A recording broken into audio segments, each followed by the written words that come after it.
തിരുവെഴുത്തിലെ ഏറ്റവും പ്രധാനപ്പെട്ട ഒരു വിഷയമാണ് പ്രാർത്ഥന എന്നുള്ളത്. യേശുക്രിസ്തുവിൻ്റെ പ്രാർത്ഥനാ ജീവിതം നമ്മെല്ലാവരെയും വളരെ ഉത്സാഹിപ്പിക്കുന്നതാണ്. പ്രാർത്ഥനയാൽ മാത്രമേ നമുക്ക് ദൈവത്തിൻ്റെ അനുഗ്രഹങ്ങൾ പ്രാപിച്ചെടുക്കുവാനായിട്ട് സാധിക്കുകയുള്ളൂ.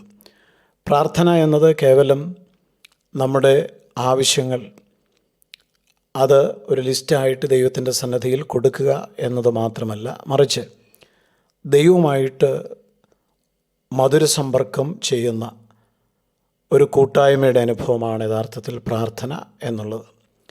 പ്രാർത്ഥിക്കുവാൻ നാം ദൈവസന്നിധിയിലേക്ക് വരുമ്പോൾ നാം പ്രാർത്ഥിക്കുവാൻ ആഗ്രഹിക്കുന്ന വിഷയങ്ങൾ പ്രാർത്ഥിക്കുന്നതിന് മുമ്പ് തന്നെ സർവജ്ഞാനിയായ ദൈവം അറിയുന്നു.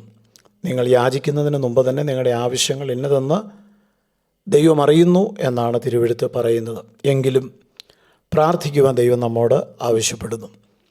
പ്രാർത്ഥനാ മനുഷ്യനായിരുന്ന പൗലോസ് തനിക്ക് വേണ്ടി മറ്റുള്ളവർ പ്രാർത്ഥിക്കണം എന്ന് ആവശ്യപ്പെട്ട ഒരു ദൈവദാസനായിരുന്നു.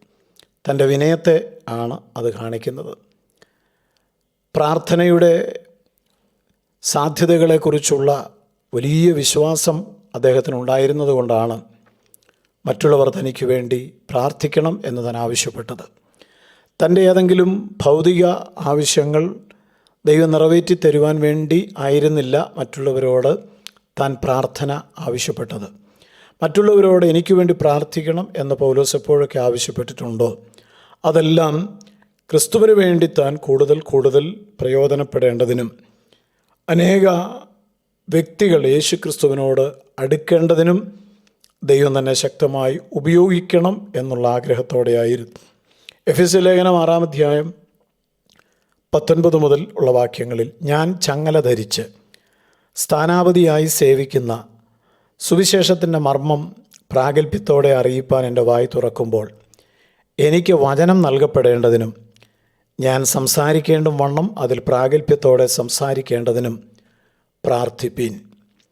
ഇവിടെ തനിക്ക് ദൈവത്തിൻ്റെ സഹായം ഒരുപാട് ആവശ്യമായിരിക്കുന്ന ഒരു വിഷയമാണ് പ്രാർത്ഥനാ വിഷയമായിട്ട് താൻ അവതരിപ്പിക്കുന്നത്.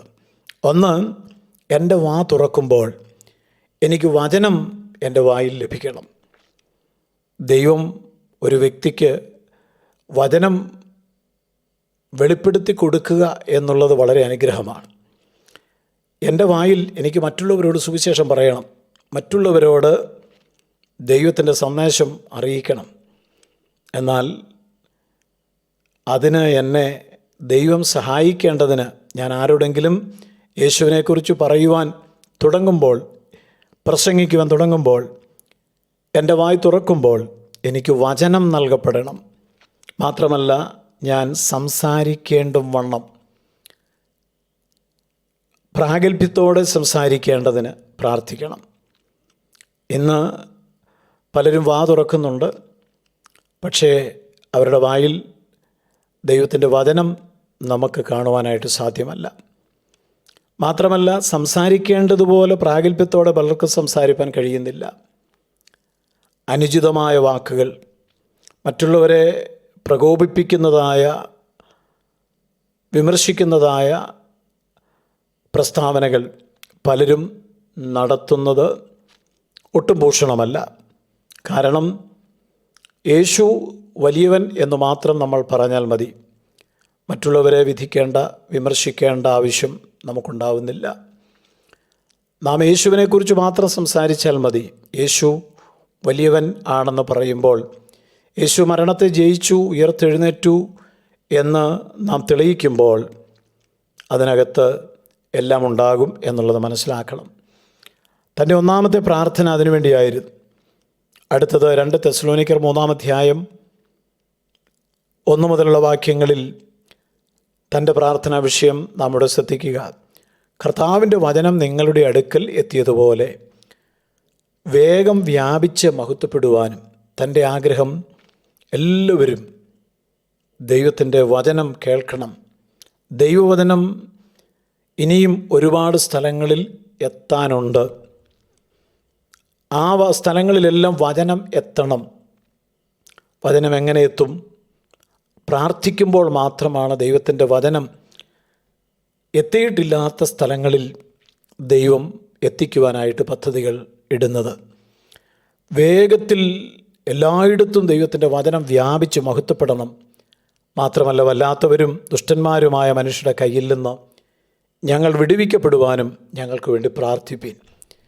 വല്ലാത്തവരും ദുഷ്ടന്മാരുമായ മനുഷ്യർ, മനസാക്ഷിയില്ലാത്ത മൃഗതുല്യരായ ദൈവമക്കളെ ക്രൂരമായി മൃഗീയമായി നിന്ദിക്കുന്ന, അപഹസിക്കുന്ന, പരിഹസിക്കുന്ന, തരം കിട്ടുമ്പോഴൊക്കെ താഴ്ത്തി സംസാരിക്കുന്ന വല്ലാത്തവരായ മനുഷ്യർ, ദുഷ്ടന്മാരായ മനുഷ്യർ, അവരുടെ കയ്യിൽ അകപ്പെടാതിരിപ്പാൻ പ്രാർത്ഥിക്കണം. തീർച്ചയായും ലോകം വഷളായിക്കൊണ്ടിരിക്കുകയാണ്. വല്ലാത്തവരും ദുഷ്ടന്മാരുമായ പലരും ഇന്ന് സുവിശേഷം പ്രസംഗിക്കുന്നവരെ വല്ലാതെ പീഡിപ്പിക്കുന്നു. പ്രാർത്ഥന മാത്രമാണ് അതിനുള്ള പരിഹാരമാർഗം. പ്രാർത്ഥിക്കണം. മറ്റ് സമരമാർഗങ്ങളൊന്നും ദൈവത്തിൻ്റെ വചനത്തിൽ ഇതിനെ അതിജീവിപ്പാൻ നമുക്ക് തന്നിട്ടില്ല. പ്രാർത്ഥനയാണ് ദൈവമക്കൾക്കുള്ള ഏക പ്രതിരോധ മാർഗം. വല്ലാത്തവരും ദുഷ്ടന്മാരുമായിട്ടുള്ള മനുഷ്യർ ഉപദ്രവിക്കുമ്പോൾ പ്രാർത്ഥിക്കുവാനാണ് പൗലോസ് അപ്പോസ്തലൻ ആവശ്യപ്പെടുന്നത്. വഴിനീളെ നടന്ന് പ്രതിഷേധ സമരങ്ങൾ സംഘടിപ്പിക്കുവാനോ യോഗങ്ങൾ നടത്തുവാനോ സംഘടനാബലം തെളിയിക്കുവാനോ ശ്രമിക്കുവിൻ എന്നല്ല പറഞ്ഞിരിക്കുന്നത്, പ്രാർത്ഥിപ്പിൻ എന്നാണ് പറഞ്ഞിരിക്കുന്നത്. അതുകൊണ്ട് പ്രാർത്ഥിക്കുവാനുള്ള കാലം അടുത്തിരിക്കുന്നു. കണ്ണുനീരോടെ പ്രാർത്ഥനാ മുറിയിലേക്ക് പോകാം, മുഴങ്കാലുകൾ മടക്കാം. ഈ വിഷയങ്ങളെല്ലാം ദൈവത്തിൻ്റെ ആത്മാവ് പ്രാർത്ഥിക്കുവാനായിട്ട് നമ്മളെ സഹായിക്കട്ടെ. സ്വർഗീയപിതാവേ, പ്രാർത്ഥിക്കേണ്ട വിഷയങ്ങൾ പ്രാർത്ഥിക്കേണ്ട സമയത്ത് പ്രാർത്ഥിക്കുവാനുള്ള ആത്മഭാരം എല്ലാവർക്കും നൽകണമേ. ക്രിസ്തു യേശുവിൻ നാമത്തിൽ തന്നെ ആമേൻ.